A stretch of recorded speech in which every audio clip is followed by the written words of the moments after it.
Magandang umaga sa sign ng Gemini. So ito si Lola ha, babasahan ko kayo, bigyan ko kayo ng reading. Happy Monday sa inyo. Okay? So sa mga, ito ay simula ngayong araw na ito hanggang Biyernes. Okay? Tingnan natin ang energy ninyo ha. Anong gusto nyong malaman? Anong inyong gustong ano ang kailangan nyong malaman? Tanungin natin si Universe ha. Ano ang message niya sa inyo sa loob ng linggong ito? Salamat ulit sa inyong subscribe, likes, and comments. Ito ay general reading ha. So dalawang deck of cards ang gagamitin ni Lola. So magbubukas lang tayo ng yan. So ang bottom card is forgive and forget. Okay? So kung halimbawa may mga nakalampas sa inyo, nakasagutan nyo, nakaaway nyo, o kung sino man ito, nakasama ang loob, patawarin na daw po. Kalimutan na. Yan. So dito nakikita, keep your commitments. Yan. Ano man ito man ay sa inyong hanap buhay, sa inyong mga minamahal, sa mga anak, asawa, o sa inyo kung mga halimbawa sa magulang ninyo. So, tingnan natin ha. Yan. So, dito palang tinatawag na ano ito? Eight of Swords. Okay. So, narito yung tinatawag na Gemini energy. Okay. So, this is your energy. Maaring ito ay sa iba sa inyo. Okay. Kaya dito may tinatawag na keep your commitments. Maaring hindi kayo yung tinatawag na makahabol. Okay? Hindi nyo matupad. Gusto nyo tumupad sa inyong commitments. Nga lang, maaring dito, nahihirapan kayo. Okay? Na tumupad dito sa commitments na ito. O kaya ito narito. Okay? Maaring ito ay nade-depress kayo dahil kasi gusto ninyo, okay, na tuparin itong commitments ninyo. Maaring nakagawa kayo ng commitments sa inyong mga mahal sa buhay. Maaring sa trabaho din. Maaring yung commitments nyo sa trabaho, hindi nyo maganap ng mahusay. Okay? O maaring commitments ninyo sa inyong mga mahal sa buhay, hindi nyo magampanan. Okay? Yun. Hindi nyo magampanan ng mahusay. O kaya dito po ang nakikita ko para sa iba sa inyo. Yan. Pinipilit nyo. Okay? Pinipilit ninyo. Dahil nakikita ko naman dito, mahal nyo sila, nga lang. Kumbagay, dito'y you are powerless. Okay? You are powerless. Maaring ito'y may kinalaman sa pera. Maaring kayo ay, let's say, pinangakuan nyo sila na padadala nyo ng monthly. Maaring dito, hindi nyo magampanan. Okay? Maaring salat din kayo. At kung ito man ay sa hanap buhay ninyo, maaring hindi nyo magampanan ng mahusay yung inyong trabaho dahil ay dito, okay, nakapalibot sa inyo yung tinatawag na isipin. Yan. Na itong mga isipin na gumugulo sa inyong isip, hindi umalis. Okay? Hindi nyo matakasan. Kaya dito nakikita na wala kayong magawa. You are powerless.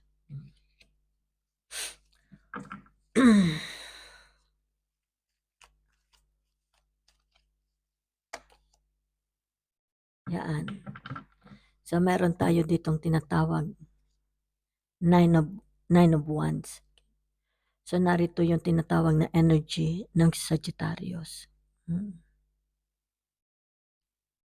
Dito ang nakikita ko is about isang ano ito, kumbagay sa trabaho, nakikita naman na yung tinatawag na contentment.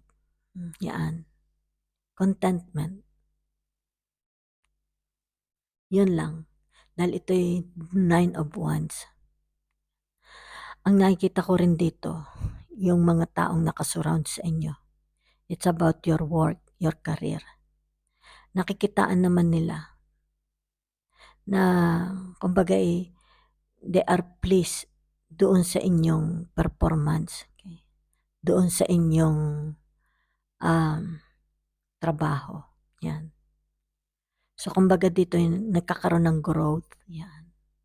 They are pleased naman. Yung mga tao, maaring kayo nasa kumpanya. Okay? Yan. Yung mga taong nakapalibot sa inyo. Yun ang nakikita ko, ha? Contentment, kasiyahan. Yan. Kumbaga dito ay job well done. Maaring binigyan kayo ng responsibilities. Okay? So, nakikita din dito na yung maaring itong responsibilities na ibinigay sa inyo, sa inyong career, is very exhausting. Kaya dito nakikita, you are very exhausting. Still, nagawa mo ng mahusay. Kaya nakita dito yung kagalakan. Maari ng employer ninyo, boss, or mga kasamahan nyo sa trabaho.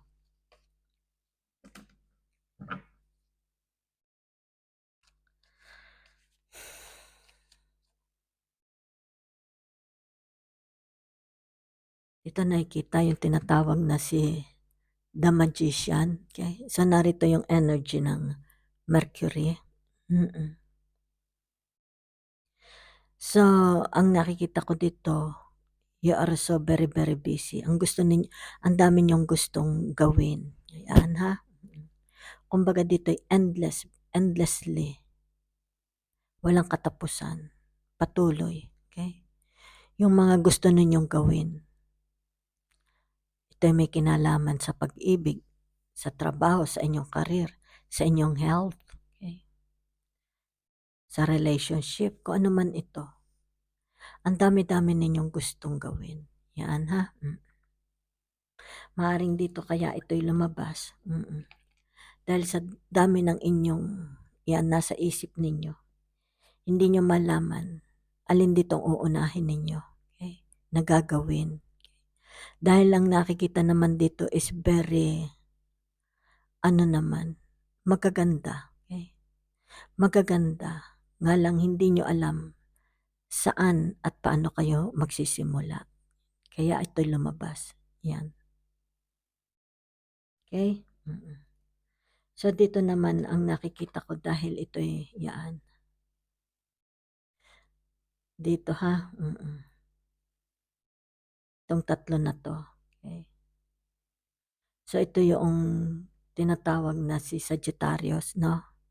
So, kumbagay dito, marami kayong potensyal. Yan, na gustong ipakita. Yan, ha? Dito, maganda ito.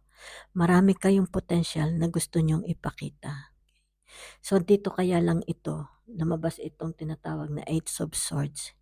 Hindi nyo lang alam, okay? Paano nyo ipakikita? Alin dito, okay? Sa mga nakaharap sa inyo. Yan. Maaari ito yung mga opportunities. Okay? Saan dito? Yung potential ninyo, mas nababagay. Okay? Kumbaga dito alam na alam ninyo. Yan. Na mas sa inyo. Kumbaga suited sa inyo. Okay? Kung kaya dito, nahirapan kayong mag-isip. Yan, ha? Kumbaga ito your thoughts. Yung mga, itong mga, swords. Kumbaga dito'y maaring pinipili ninyo, okay? Saan dito? Dahil napakarami nito. Maaari tayong mga opportunities, mga works na magaganda na gustong-gusto ninyo. Pero since kayo ay tinatawag na Gemini, okay? Marami kayong talents, skills, marami kayong potentials. Pero alin dito? Yan, no? Alin dito ang mas babagay sa inyo? Gustong-gusto ninyo. Kung pwede nga lang lahat na. Okay, yan. Dito nakikita. Kung pwede nga lang lahat na. Napakadami niyong talents nakikita dito. Kumbagay, endlessly yung inyong talents. So, tingnan natin ha.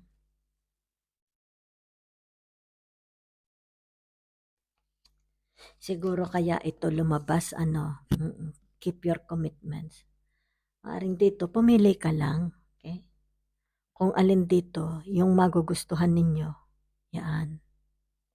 Na dito ilalabas ninyo yung inyong potentials, yung inyong kakayahan, skills, talents.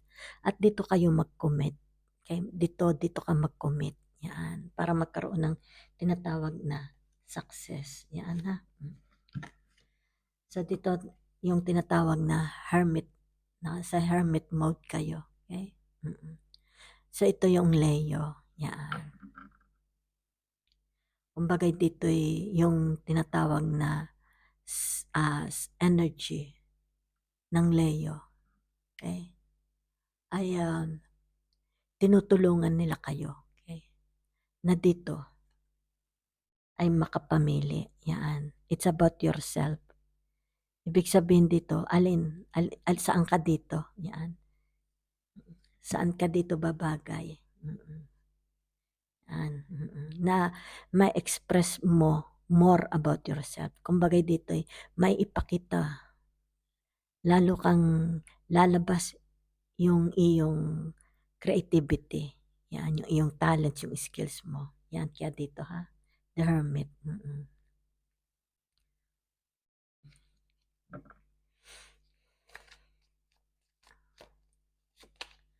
Yan. So dito narito yung tinatawag na 5 of Wands. Okay? So ito ang energy nito is Leo. Yan ha. So maganda ito. Kasi kumbagay, yan. You are showing your talents here. Yan. You are showing now your talents. Maaring this week, yan. Magkakaroon kayo ng courage para ipakita na ito. Okay? Ilalantad nyo na ito. Kaya dito magkakaroon ng tinatawag na admiration. Okay? Paghanga, inspiration. Ma-inspired ang mga tao sa inyo. Maaring dito, yung tinatawag na, let's say, lalabas mo na yung talent mo. Let's say your talent is you're a very good singer. Okay? Na ito'y wala pang nakaka-discover sa inyo. Yan. Okay? Dito. Yan. So, ibig sabihin nito, it's a competition. Maring kukumpit kayo dito. So, dito sa competition na ito, ilalabas mo kung ano yung galing mo. Let's say, isa kang mahusay na makata. Okay? Or isa kang mahusay na fashion designer. Maring ito'y isang competition na sasalihan ninyo. Okay? Kaya narito yung tinatawag na the magician. Okay? Because mapoproduce mo ito. Magagawa mo ito ng maganda. Okay? Maaaring nakikita ko, dahil nakikita ko dito, let's say ito isang patimpalak na kayo sasali. At dito ipakikita ninyo yung inyong galing. Inyong obra maestra. Okay? So dito nakikita, yan. Kumbagay pagalingan, competition, pakitaan. Okay?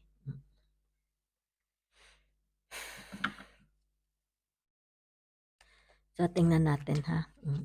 It's a very, very nice, positive energy for you ngayong linggong ito ha.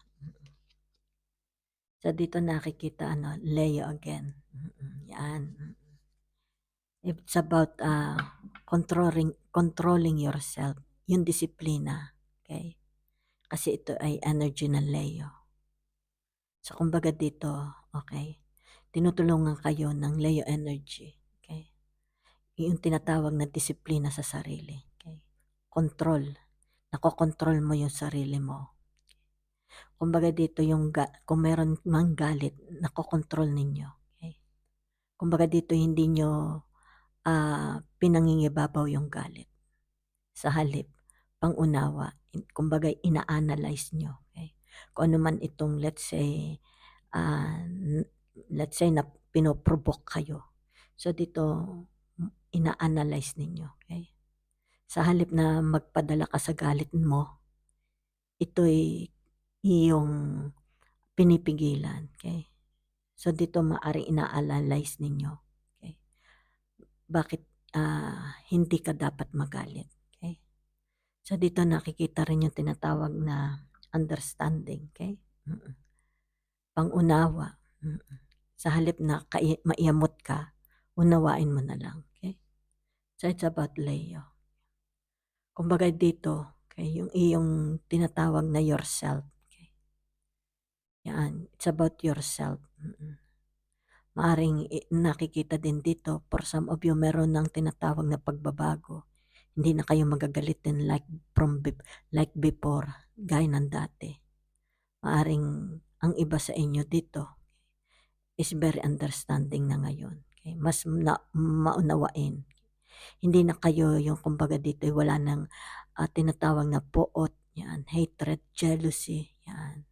Kumbaga dito nakikita bagong tao na kayo. You are transformed into a new person. Okay?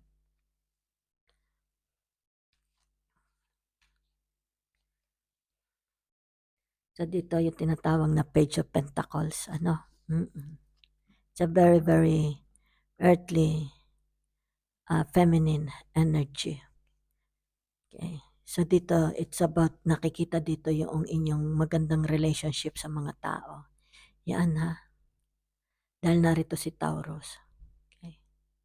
So dito nakikita yung tinatawag na ito na dahil narito si Virgo. Okay. So it's about your commitments. Maaring ang iba sa inyo, okay, nagagampanan na ninyo yung inyong mga tungkulin. Maaring dito ang nakikita ko nagkakaroon na ng improvement sa inyong pamimera, sa inyong hanap buhay.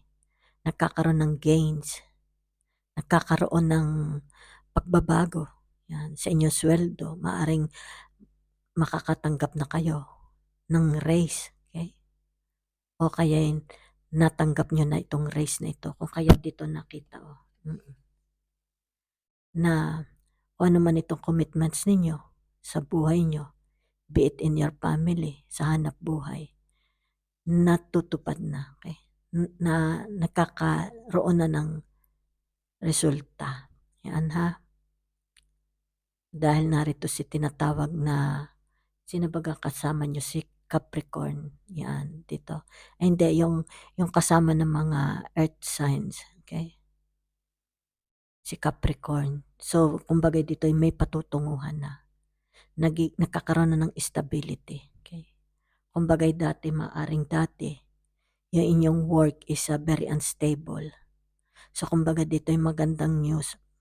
So, good news. Okay? Maaring, nakikita ko po dito ay mare-regular kayo sa trabaho. Okay? Mabibigyan kayo ng kontrata. Yan. So, it's a very, very good reading for you para sa linggong ito ha. Salamat po.